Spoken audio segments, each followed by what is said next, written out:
Merci. Animal, c'est un mot qu'on ne peut plus prononcer le cœur léger. Animal, c'est un mot unique pour désigner tous ceux qui n'ont en commun que de n'être pas nous. Tous ceux que nous avons définis en creux par leur inhumanité. Animal, c'est donc un mot unique pour référer à 10 millions d'espèces, à d'innombrables individus qui vivent, qui espèrent, qui souffrent, qui jouissent, qui agonisent et qui meurent. Animal, je crois qu'aujourd'hui, c'est nécessairement un mot maculé de sang et résonnant de cris. Le cri, bien sûr, de ces 100 milliards de vivants terrestres qui sont tués chaque année dans les abattoirs, conditions épouvantables, on le sait, mais ce qui est peut-être bien plus grave et terrifiant encore, c'est l'absence d'existence qui a précédé la mise à mort brutale et prématurée. C'est, pourrait-on dire, un crime contre la vie, mais contre la vie en elle-même, contre l'essence, contre l'ontologie de la vie.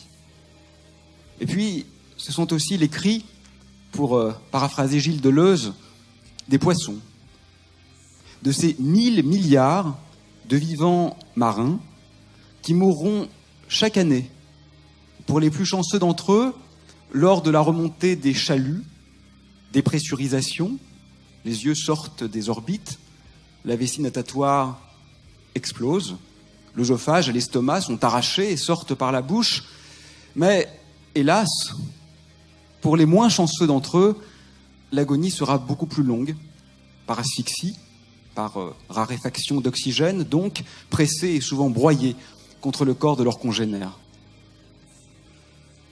Animal, c'est donc le nom d'une faillite, d'un échec immense de l'histoire de la pensée occidentale et sans doute par-delà humaine, si immense, écrivait Milan Kundera, que tous les autres en découlent certainement. Animal, c'est manifestement le nom d'un oubli. Bien sûr, il y eut des exceptions. Pythagore, Porphyre, Montaigne, Bentham, Derrida, quelques autres.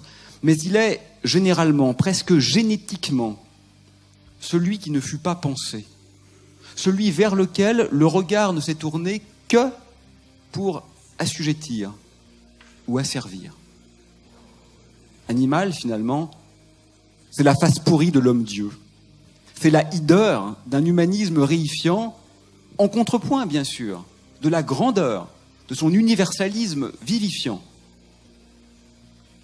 Animal, finalement, c'est aussi le nom d'un défi extraordinaire, à nul autre pareil, incommensurable à tout autre, parce qu'il s'agirait enfin de tenter d'accéder à l'altérité pour elle-même, en elle-même, dans ses topiques, dans ses tropismes, dans ses velléités propres, dans son monde propre, dans sa sémiotique, dans sa symbolique. Bien sûr, c'est impossible. C'est, pourrait-on dire, la règle du jeu. Dès lors que je pense l'autre, je ne le pense qu'en tant que moi-même. Mais il s'agirait peut-être un instant de tenter de devenir non plus l'origine, mais la destination de ce cheminement forcé. Animal, c'est donc le nom d'un impensé qui nous poursuit, qui se saccade, qui nous oblige quelque part à ralentir cette fuite finalement par laquelle nous nous échappons à nous-mêmes. Je crois qu'animal, c'est aussi le nom d'un espoir infime. Parce qu'en grec ancien, on le sait, il y a 2 mots pour désigner la vie. Il y a bios, la vie humaine, la vie sociale, la vie du groupe constitué, la vie politique. Mais il y a aussi zoé, la vie en tant que telle, la vie partagée par tous, y compris les dieux, la vie nue pourrait-on dire. C'est là, je crois, que doit porter l'effort considérable dans l'élaboration d'une véritable zoéthique, afin peut-être que les animautres ne soient pas nécessairement toujours des animores.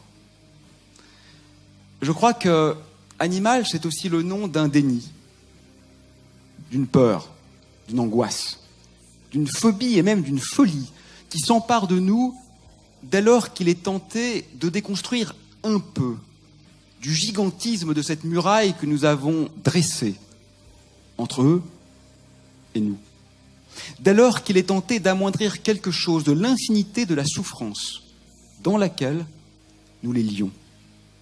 Bien sûr, on le sait aujourd'hui, on le sait scientifiquement, on le sait philosophiquement, on le sait par la biologie, par l'éthologie, par la neurologie. Bien sûr, nous sommes presque les mêmes. Bien sûr, ils souffrent. Bien sûr, ils espèrent. Bien sûr, ils ont conscience du monde et conscience d'eux dans le monde. Mais fallait-il, une fois de plus, une fois de trop, répéter toutes les vieilles erreurs du colonialisme et attendre d'être certains que nous sommes les mêmes pour commencer, peut-être, à les aimer? Je crois qu'animal, c'est une supplique vers le subtil. Parce que, bien sûr, il n'est pas question, pas un instant, de nier les différences. On peut même les écrire avec un A, comme Jacques Derrida, pour mentionner qu'elles sont en train de se faire entre nous tous, entre tous les individus, entre toutes les espèces. Il n'y a que des différences. Il est question plutôt, je crois, de rire avec intelligence, un rire joycien ou nietzschéen, de ce propre de l'homme que nous avons tellement adoré. Propre que, bien sûr, chaque espèce peut toujours ériger entre elle et le monde. Alors, animal, c'est la première lettre de notre abécédaire, parce qu'il faut bien commencer. Privilège de l'alpha, n'est-ce pas? Mais je crois que ça devrait aussi être la dernière, parce que c'est là que ça finit. C'est là que ça s'achève. C'est là, manifestement, que la ligne de fuite est tombée en ligne de mort. Alors, animal, c'est pour toujours un mot en forme de larme. Le liquide lacrymal est légèrement salé, paraît-il. C'est un milieu, dit-on, propice à l'émergence de la vie. Gageons qu'il le soit aussi à celle des concepts, sans quoi, bientôt, je le crains, quand nous les penserons, ils ne seront plus là. Merci.